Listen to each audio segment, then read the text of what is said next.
उन्हें कहेंगे जय मसीह की। अच्छे से देखकर उनको बोले जय मसीह की। हाथ में लाइए अपने पड़ोसी को और बोलेंगे जय मसीह की। Hallelujah, hallelujah. हम सबसे पहले अपने खुदावंद का धन्यवाद करते हैं जिसने हमें बड़ा ही सुंदर समा और एक सुंदर अवसर दिया कि हम इस दिन को देख सकें। आप में से कितने लोग हैं जो अपने बल से उठे हैं? आप में से ऐसा कोई है जो अपने बिस्तर से अपने बल या अपनी ताकत से उठकर आया है? कोई ऐसा? एक भी नहीं। इस जगह पर एक भी ऐसा नहीं है जो ये बात कहे कि मैं अपना बल इस्तेमाल करके अपने बेड से उठकर आया। वो बल आपको खुदावंद ने दिया।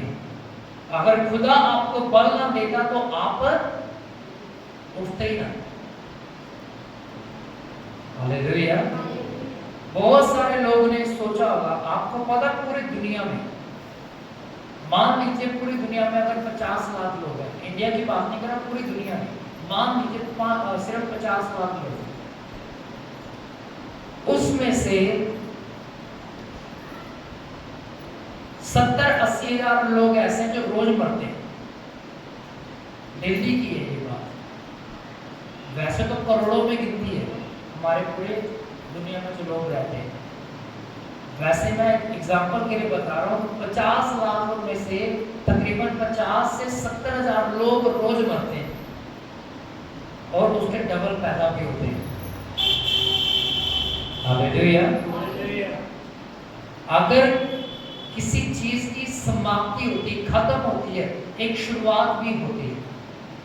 अगर कहते ना कि कोई चीज हमारी जिंदगी से गई तो वो हमारे फायदे के लिए होती है, वैसे ही अगर इंसान इस पृथ्वी को छोड़ के निकलता है या जाता है तो कुछ और इंसान पैदा होते हैं इस पृथ्वी के ऊपर। परमेश्वर 5% अगर लेता है तो वो 10% दे भी रहा है। Hallelujah, hallelujah. पर अंतिम दिनों में ऐसा नहीं होगा।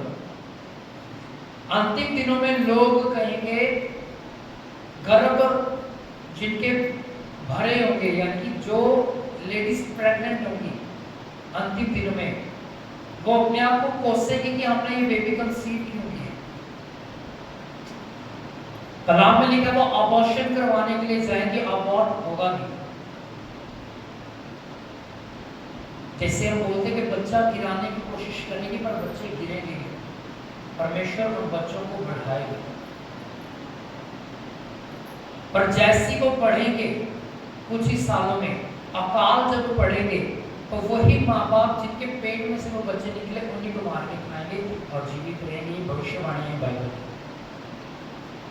Hallelujah, hallelujah. ये भविष्यवाणियां हैं कलाम की।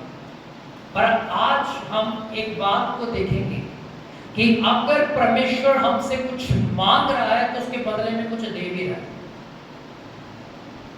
आज हम बाइबल में से सीखेंगे कि अगर परमेश्वर ने हमें 15 साल तक तंगी में, तकलीफों में रखा, पर जब वो देगा तो वो ऐसा देगा कि लोग देख के हैरान हो जाएंगे। आमीन, हालेलुया। कितने लोग विश्वास करते हैं? आमीन। आइए हम निकालेंगे यूहन्ना रचित सुसमाचार,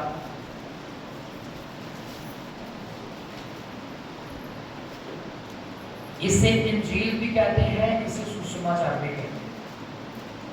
निकालेंगे यूहन्ना रचित सुसमाचार, उसका 9 अध्याय।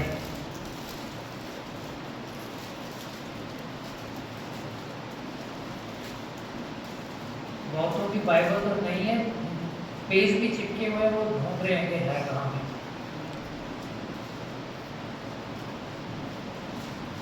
यूहन्ना रचित सुसमाचार उसका 9 अध्याय, उसकी 1 आयत को मैं आपके लिए पढ़ूंगा। मिल गया? ठीक है, नहीं मिला नोट कीजिएगा। सुनिए ध्यान से, सभी मेरी तरफ देखिए। लिखा है, जाते हुए यीशु ने एक मनुष्य को जो जन्म से अंधा था देखा। क्या किया यीशु मसीह ने? सभी ने सुना मैंने क्या बोला? क्या बोला?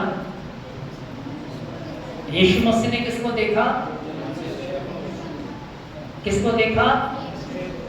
अंधे व्यक्ति को। एक ऐसा मनुष्य जो सिर्फ अंधा नहीं था, जन्म से अंधा था।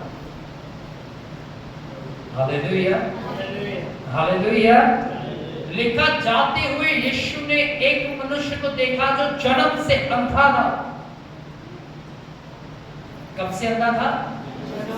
सब बोले। कब से अंधा था? सब बोले। देखिए, जब तक सभी नहीं बोलेंगे मैं आगे बढ़ूंगा नहीं, मैं बार बार यही पूछता हूं। कब से अंधा था? जन्म से। सब बोले। कब से? जन्म से। जन्म से। और लिखा, यीशु के चेलों ने उससे पूछा, हे रब्बी, किसने पाप किया था कि यह अंधा जन्मा, इस मनुष्य ने या इसके माता पिता ने? यीशु मसीह के चेले क्या पूछ रहे यीशु को? अरे बताओ, सुनते हो तो जवाब देना है। क्या क्या पूछा यीशु मसीह के चेलों ने यीशु मसीह से? क्या पूछा? ये जन्म से अंधा क्यों जन्मा है? पाप किसने किया? इसने पाप किया या इसके माता पिता ने किया? सुन ले सभी ने ध्यान से। तो क्या क्या बोला यीशु के चेलों ने? किसने पाप किया? इसने किया या इसके माता पिता ने किया? ये अंधा क्यों जन्मा है? कलाम में लिखा, यीशु मसीह जवाब देते हैं। यीशु ने उत्तर दिया, ना तो इसने पाप किया ना इसके माता पिता ने, परंतु यह इसीलिए हुआ कि परमेश्वर के काम उसने प्रकट हो। आमीन, आमीन, हालेलुया। क्या बोला यहाँ पर यीशु मसीह ने? ना तो कहता इसने पाप किया और ना ही इसके माता पिता ने। क्या बोला यीशु ने? ना तो इसने पाप किया और ना ही इसके माता पिता। तो फिर वो क्यों अंधा जन्मा? ताकि परमेश्वर के काम इसमें क्या हो? प्रकट हो। सब बोले। वो अंधा क्यों जन्मा? क्योंकि परमेश्वर के काम उसमें। सब बोले क्या हो? सब बोले क्या हो? प्रकट हो। बहुत सारे लोग कहते हैं कि हम गरीबी में क्यों जन्मे।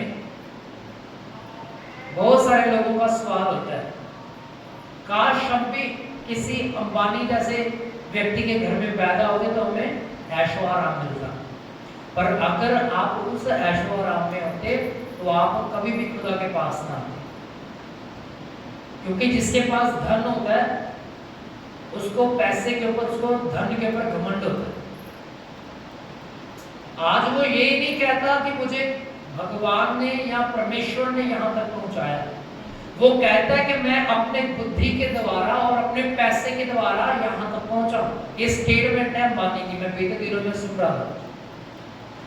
कहता मैंने इन्वेस्ट किया शेयर मार्केट में, स्टॉक मार्केट में, तो मैं यहाँ तक पहुंच पाया। इतना बड़ा बिजनेसमैन, इंडिया का सबसे रिचेस्ट आदमी है वो। Hallelujah, hallelujah. वो आधा इंडिया खरीद सकता है, इतना पैसा उसके पास। पर वो कहता है कि मुझे किसी और ने नहीं दिया, मैंने खुद अपने बलबूते पर क्या किया है, ये सारा पैसा इकट्ठा किया। इतना अमीर आदमी मैं बनाऊं तो अपने दम पर बनाऊं। पर कलाम में लिखा, यीशु मसीह को जब पिलातुस के सामने खड़ा किया गया, उसने बोला कि तू कहां का है? यीशु मसीह को पूछ रहा है पिलातुस कि तू कहां का है, क्या तू यहूदियों का राजा है? उसने बोला तू आप कहता है। मैं नहीं कहता, तू कहता आप कहता है। पर कहता मैं तुझे सच बताऊं, मेरा राज्य इस पृथ्वी का नहीं। क्या कहा यीशु ने? मेरा राज्य इस पृथ्वी का नहीं। तो कलाम में लिखा, राजा पिलातुस डर गया। क्या हो गया? सब बोले क्या हो गया? सुनीता दीदी क्या हो गया? डर गया। राजा पिलातुस, कलाम में लिखा, वो डर गया कि अगर ये यहां का नहीं है, बड़े बड़े मिरेकल्स के द्वारा हो रहे, तो इसका मतलब है कि इसका राजपाट भी बड़ा होगा। जब यीशु मसीह जन्मा था, याद करें वहां पर लिखा कि हेरोदेस क्या हो गया, डर गया। क्यों? क्योंकि जो शास्त्री, जो पुजारी, जो पंडित आए थे राजा के महल में ये पूछने के लिए कि वो कहां पैदा हुआ है जो राजा पैदा होने वाला था, कलाम मिलेगा, वो भी डर गया। जब यीशु मसीह जन्मा तब भी लोगों के मन में खौफ था। जब यीशु मसीह कलवरी के क्रूस के ऊपर चढ़ने वाला था तब भी लोगों के अंदर क्या था, खौफ था। हालेलुया। कलाम में लिखा वो डर गया और यीशु मसीह ने उससे बोला कि मेरा राजपाट इस जगह पर है। हाँ, मैं यहूदियों का राजा नहीं बल्कि पूरी पृथ्वी का क्या हूं, राजा हूं, रचनाहार हूं। आमीन। कलाम में लिखा पिलातुस के पास खड़े सिपाही को गुस्सा आया। क्या आया? गुस्सा। सब बोले क्या आया? गुस्सा। तो उसने क्या किया यीशु मसीह को? पता किसी को? कलाम में लिखा थप्पड़ मारा यीशु मसीह। उसने कहा यदि मैंने कुछ गलत बोला हो तो तू थप्पड़ मार सकता है, पर मैंने कुछ नहीं गलत, कुछ भी नहीं बोला, फिर तो किस हद से मुझे मारना है? यीशु मसीह ने जवाब दिया कि हे राजा, यदि ये अधिकार तुझे स्वर्ग से ना दिया जाता राजा होने का, अगर तू मेरे ऊपर मुद्दई है, अगर मेरे ऊपर तू अधिकारी है, ये अधिकार तुझे कहां से दिया गया? स्वर्ग से। अगर ऊपर से तुझे ना मिलता तो तेरा मेरे पर कोई अधिकार ना होता। परमेश्वर ने ठहराया था कि मैं तेरे सामने खड़ा हूं और तू मेरा न्याय करे, पर एक दिन आएगा जब मैं तेरा न्याय करूंगा। Hallelujah, hallelujah. एक न्यायकर्ता एक दूसरे न्यायकर्ता के सामने है, पर एक छाती ठोक के कहता मुझे परमेश्वर ने नहीं दिया, मुझे लोगों ने राजा बनाया। पर यीशु मसीह दूसरी तरफ अपने शब्दों में शरेआम कह रहा था पिलातुस से कि ये मेरा राज्य यहाँ का नहीं, मेरा राज्य कहाँ का है? स्वर्ग का है। यीशु मसीह सीधे शब्दों में कह रहा था कि ये अधिकार तुझे स्वर्ग से ना दिया जाता तो तू मेरे पर अधिकारी ना होता। आज तू मेरा न्याय कर रहा है, आने वाले दिनों में मैं तेरा न्याय करूंगा। Hallelujah, hallelujah. तो एक अधिकार अंबानी के पास नहीं है कि वो ये बात कह सके कि मैं अपने बलबूते पर खड़ा हूं। वो प्रभु की दया से और परमेश्वर के अनुग्रह से खड़ा हुआ है। Hallelujah, hallelujah. हम यहाँ पर भी यही बात को देखते हैं। आज हम यही बात है इन वचनों में से भी सीखेंगे। कलाम में लिखा यीशु मसीह एक राह में से होकर निकल रहा है। वो किसको देख रहा है? एक जन्म के अंधे को। वो जन्म से ही अंधा पैदा हुआ था, उसकी आंखें नहीं थी। यीशु मसीह के चेलों ने पूछा कि ये कैसे और क्यों अंधा पैदा हुआ? क्या इसने पाप किया या इसके माता पिता ने पाप किया? यीशु मसीह सीधे शब्दों में कह रहा था कि ये तो अपनी मां के गर्भ से क्या हुआ है? अंधा जन्मा है। तो अपनी मां के गर्भ में कैसे पाप करेगा? अगर इसके माँ बाप ने पाप किया है तो इसको अंधा मैं क्यों करूंगा? ये अंधा इसीलिए जन्मा, ये गरीबी में इसीलिए पैदा हुआ कि परमेश्वर की महिमा इसमें क्या हो? प्रकट हो। ये आज आपके और उन लोगों के सवाल का जवाब है जो कहते हैं कि मैं गरीबी में क्यों पैदा हुआ, मैं अमीरी में क्यों नहीं पैदा हुआ। परमेश्वर चाहता है कि आपकी गरीबी में परमेश्वर की महिमा क्या हो? प्रकट हो। आमीन, आमीन, हालेलुया, हालेलुया। और कलाम में लिखा आगे 4 वचन में लिखा है, जिसने मुझे भेजा है हमें उसके काम दिन ही दिन में करना आवश्यक है। वह रात आने वाली जिसमें कोई काम नहीं कर सकता। जब तक मैं जगत में हूं तब तक मैं जगत की ज्योति हूं। 6वीं आयत में लिखा, यह कहकर यीशु ने भूमि पर थूका और उस थूक से मिट्टी सानी और वह मिट्टी उस अंधे की आंखों पर लगाकर उससे कहा, जा शिलो के कुंड में धो ले। शिलो का अर्थ है भेजा हुआ। उसने जाकर धोया और देखता हुआ लौटा आया। आमेन, आमेन। क्या लिखा? यीशु मसीह ने क्या कहा अपने चेलों को? इसने पाप नहीं किया, इसके माता पिता ने भी कोई पाप नहीं किया। उसने फिर कहा जगत की ज्योति मैं हूं, जिसने मुझे भेजा है उसके काम दिन में करना बड़ा जरूरी है। पर कहता वह रात आने वाली है जिसमें कोई काम नहीं कर सकता। जब तक मैं कहता इस जगत में हूं, मैं इस जगत की क्या हूं? ज्योति। सब बोले, क्या बोला यीशु ने? जब तक मैं इस जगत में हूं, मैं इस जगत की क्या हूं? ज्योति। सब बोले क्या हूं? ज्योति। सब बोले क्या हूं? ज्योति। सब बोले क्या हूं? ज्योति, यानी कि रोशनी।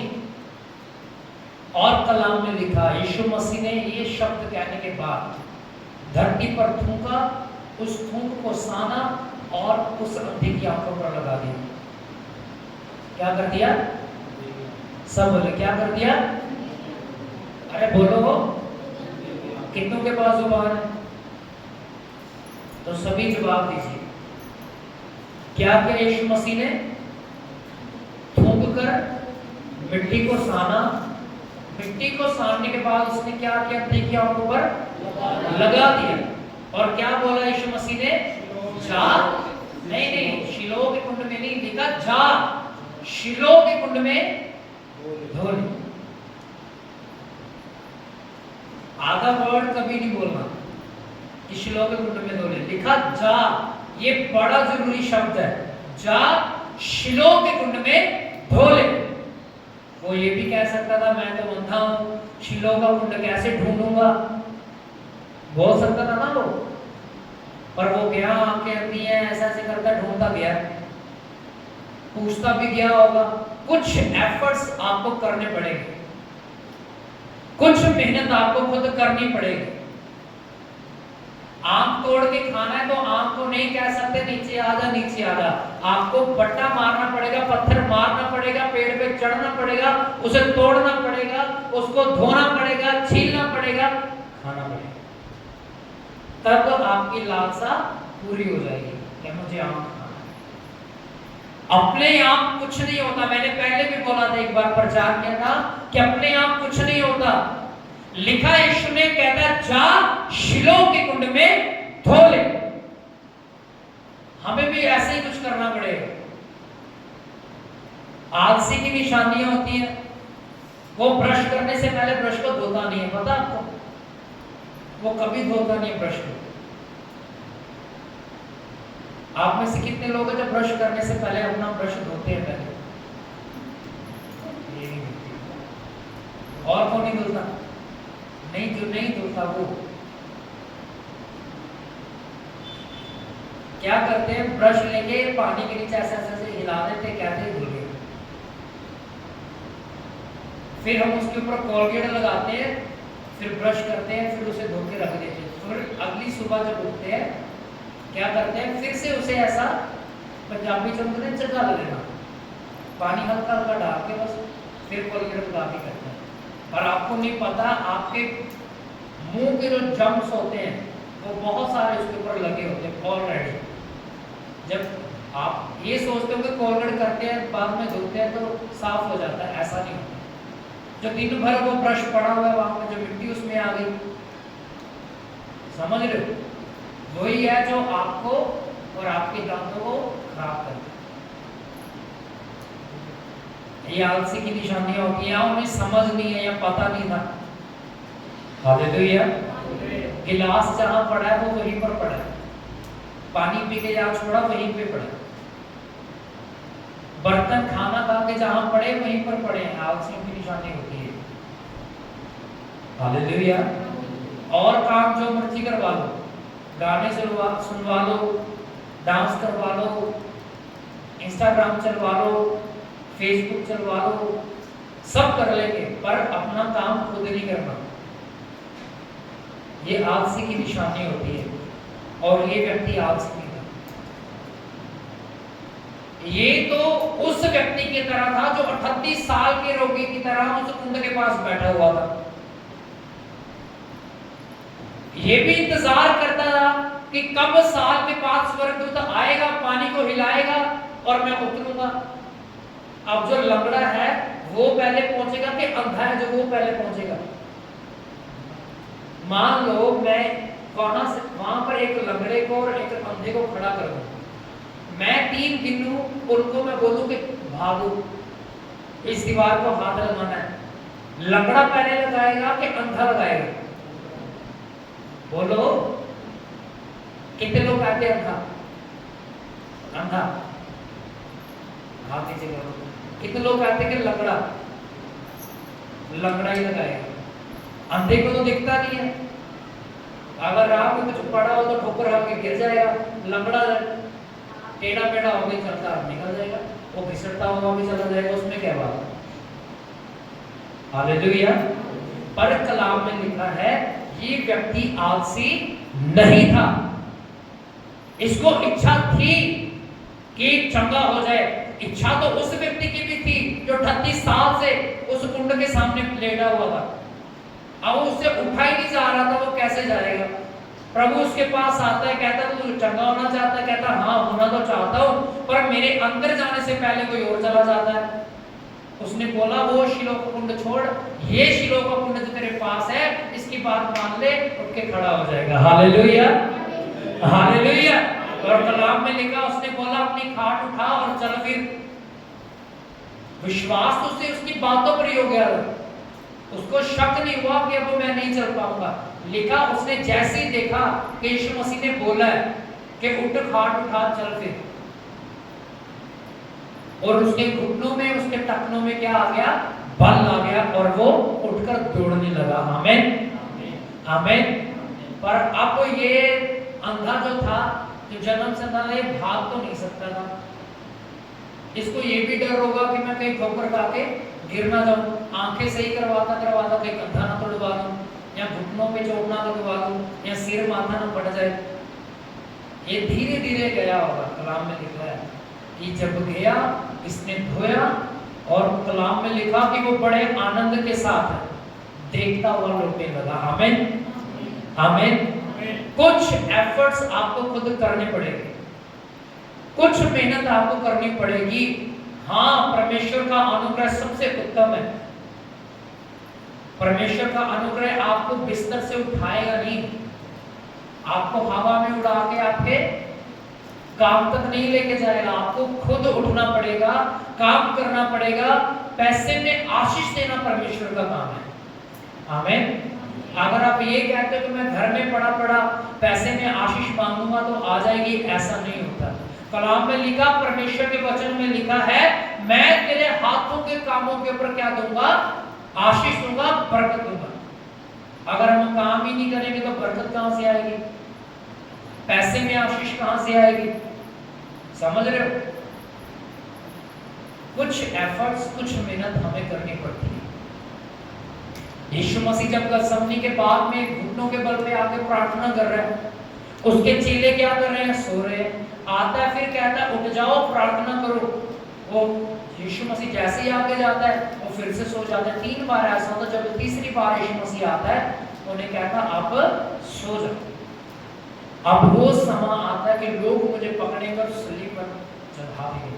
कलाम में लिखा, ये बात सुनते चेलों की आंखें और दिमाग खुल गया और वो उठ के बैठ गए। अब प्रार्थना का समय नहीं था, अब यीशु मसीह के उस कुर्बानी को देखने का समय था जो यीशु मसीह देने के लिए आया था। बाइबल में लिखा है, भजन संहिता की किताब निकालेंगे, उसका 21 अध्याय। भजन संहिता ये भी निकाल के रखिएगा, दोबारा इसी पर आऊंगा एक बार फिर से। भजन संहिता 21 अध्याय,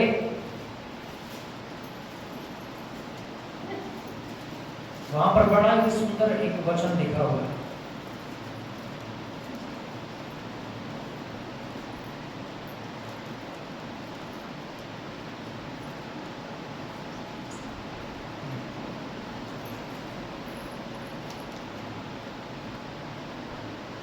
चार वचन में 21 की 4 में लिखा है, उसने तुझसे जीवन मांगा और तूने जीवन दान दिया, तूने उसको युगानुयुग का जीवन दान दिया। इसी के साथ एक और वचन हम पढ़ेंगे 23 की 5। 23 की 5 लिखा है, तू मेरे सताने वालों के सामने मेरे लिए मेज बिछाता है, तूने मेरे सिर पर क्या मला है? तेल मला है। और आगे लिखा, मेरा कटोरा उमड़ रहा है। अब ये बात दाऊद लिखता है और कहता है कि तूने मेरे सताने वालों के सामने मेरे लिए क्या किया है? मेज को बिछाया है। यानी कि मेरे दुश्मनों के सामने मेरे सिर को क्या किया है? ऊंचा किया। उसके सिर को ऊंचा करने से पहले उसकी मेहनत को देखिए। कलाम में लिखा, वो प्रार्थना करने वाला क्या था? व्यक्ति। उपवास में जाके परमेश्वर की दुहाई देने वाला क्या था? व्यक्ति था। उसने मेहनत करी है मसीह में। अगर उसने मेहनत करी है, उसका असर परमेश्वर उसे दे रहा है। कहता, तूने मेरे सताने वालों के सामने मेरे लिए क्या किया है? मेज बिछाया है। तूने मेरे सिर पर तेल मला और मेरा कटोरा उमड़ रहा है। आप भी ये बात बोल सकते हैं, अभी नहीं, जब आप मेहनत करेंगे मसीह यीशु में। कलाम में लिखा है, मसीह में की गई मेहनत व्यर्थ नहीं जाती। सब बोलेंगे, क्या वचन है? मसीह में की गई मेहनत व्यर्थ नहीं जाती। अगर मेहनत मसीह में ना की जाए तो वो मेहनत व्यर्थ जाएगी, पर जो मेहनत मसीह में करी जाती है वो कभी भी व्यर्थ नहीं जाती। कलाम में लिखा, आज से 5 साल पहले अगर आपने कोई आंसू बहाया तो उसको भी परमेश्वर ने कुप्पी में संभाल के रखा और उसकी माला पिरो के आपके गले में डालेगा और आपको आनंद से भरेगा। आमीन, हालेलुया, हालेलुया। याद रखिए, इस व्यक्ति से अपने आप कुछ नहीं हो सकता था। इसको एक उम्मीद की आवश्यकता थी कि हाँ, एक चंगा हो सकता है। कलाम में लिखा, यीशु मसीह के पास आया, बोला कि जा अपने आप को शिलोह के कुंड में क्या कर ले? धो ले। लिखा, ये ढूंढता गया, उसको घंटों लग गए होंगे, आधा घंटा लग गया होगा, 1 घंटा लगा होगा। ऐसा नहीं है कि शिलोह का कुंड पास में था। शिलोह का कुंड तो आराधनालय के अंदर था। आराधनालय का मतलब सुलेमान का ओसारा, जो पता नहीं कितनी लंबी और कितनी चौड़ाई में बना हुआ है। वो वहां पर सीढ़ियां भी थी, वहां पर सीढ़ियां उतरती भी थी और चढ़ती भी थी। बहुत बार वो गिरा होगा, बहुत बार उठा होगा। हम क्या करते हैं? सफल आदमी के पैसे को देखते हैं, पर सफल आदमी की पैसे के पीछे जो मेहनत है उसको हम नहीं देखते। अगर हम यहाँ तक आए हैं, और अगर कोई व्यक्ति यहाँ पर बैठा है, पढ़ लिख के एक अच्छी नौकरी पे लगा हुआ है, तो आप उसकी नौकरी को देखते हैं, 25,000 महीने को देखते हैं, पर उसके पीछे उसके किए एफर्ट्स को नहीं देखते। उसने कितनी बार वो गिरा होगा, कितनी बार वो उठा होगा। अगर आप +2 पास करते हो, 10th पास करते हो, मेरे जैसे चलो प्रभु की दया से पास हो गए, पर और भी बहुत सारे मेहनती हैं। मैं तो 17 में से 17 नंबर लेके पास हुआ। 17 वाला पास था, मैथ में से 17 ही आए मेरे। आई थिंक 33 वाला 50 में से होते हैं, 33 वाला पास था। उस समय 35 में से होता था, 17 वाला पास था, तो 17 ही आए मेरे। चलो प्रभु की दया से निकल गए, जैसा भी है। पर कहने का मतलब है कि कई व्यक्ति ऐसे होते हैं जो मेहनत करते हैं, जो स्ट्रगल करते हैं, पढ़ाई में भी करते हैं, काम में भी करते हैं कि अच्छी नौकरी लग जाए, और जब लगती है वो आनंद से भरते हैं। लोग देख के कहते हैं, यार 40,000 महीना कमाता है, और उसका 40,000 लोग देखते हैं, उसकी मेहनत उसने पीछे करी है वो नहीं देखते। यही मेहनत इस अंधे के ने जो एफर्ट्स किए हम वो देखें पहले, फिर इसकी आशीष को, इसकी बरकत को देखें। इसने कितनी मेहनत करी होगी। सुलेमान के सारे में गया, अंदर आराधनालय में गया होगा, फिर इसने पूछा होगा लोगों से, था तो अंधा, फिर लोगों को रोका होगा, अरे कोई सुन रहा है, आजकल के लोग सुनते ही नहीं अंधों की भी कि यार ये हमसे कुछ मांगना है तो इग्नोर करके चले जाते हैं। तो उसको भी कि बहुतों ने इग्नोर किया हुआ, यार हमसे कुछ मांगना है, बहुतों ने उसे इग्नोर किया होगा। किसी ने आवाज सुनी होगी तो उसको बोला हाँ भाई यहाँ पर ही रहो, उसने बोला था मुझे ले चलो, बहुतों ने बोला था हमारे पास समय नहीं है। हालेलुया। उसकी मेहनत को हमें देखना है, उसके किए गए एफर्ट्स को हमें देखना है कि उसने मेहनत कितनी करी है। और जब वो गया और धोया, धोते ही उसकी आंखें क्या हो गई, खुल गई और साफ देखने लग गया। आमीन आमीन। मैं इस वचन से, इस कलाम से आपको एक उम्मीद और एक आशा देना चाहता हूं। हो सकता है कि आप भी मेहनत कर रहे हैं, हो सकता है कि आप भी निरंतर प्रार्थना कर रहे हैं, पर मैं सच कहता हूं वो समय निकट है जब आपकी प्रार्थनाओं का उत्तर आने वाला है। आमीन। मैं विश्वास करता हूं वो समय निकट है जब आपका मन आनंदित होगा। लोग आपकी आशीष को देखेंगे पर आपके एफर्ट्स को नहीं देखेंगे। आप बताओगे कि मैंने कितनी मेहनत करी है। आमीन हालेलुया हालेलुया। अपने आप कुछ नहीं होता, हमें कुछ करना पड़ेगा फिर होता है। एग्जाम्पल दी थी, गाय दूध देती नहीं है, दूध निकालना पड़ता है। सुना था ना सभी ने कि जो गाय है वो दूध देती नहीं है, दूध उसका निकालना पड़ता है। अपने आप कुछ नहीं होता, हमें कुछ करना पड़ता है। आमीन आमीन। तो कितने लोग कहते हैं कि हाँ हम फील्ड में, क्रिश्चियनिटी की फील्ड में मेहनत करेंगे और अपने काम में भी मेहनत करेंगे। आमीन हालेलुया हालेलुया। कुछ करोगे तो इस हफ्ते की तरह आपको आशीष मिल सकती है। अगर नहीं करोगे तो रोते रहो पास्टरों को लेके कि इस पास्टर के पास गया था, तो उस पास्टर के पास गया था, इस चर्च में गया था। चर्च से बदलने से, पास्टरों को बदल देने से कुछ नहीं होता। वचन एक ही है और यीशु ने बोला यही सिखाया जाएगा। पास्टर आएंगे जाएंगे, गिरेंगे उठेंगे, पास्टर पैदा भी होंगे, पास्टर सोएंगे भी मसीह में, पर ये मरेगा नहीं, ये उठेगा नहीं, ये जीवित है तो ये जीवित ही रहेगा। Hallelujah hallelujah. पास्टर बदलने से कुछ नहीं होगा, चर्चें बदलने से कुछ नहीं होगा।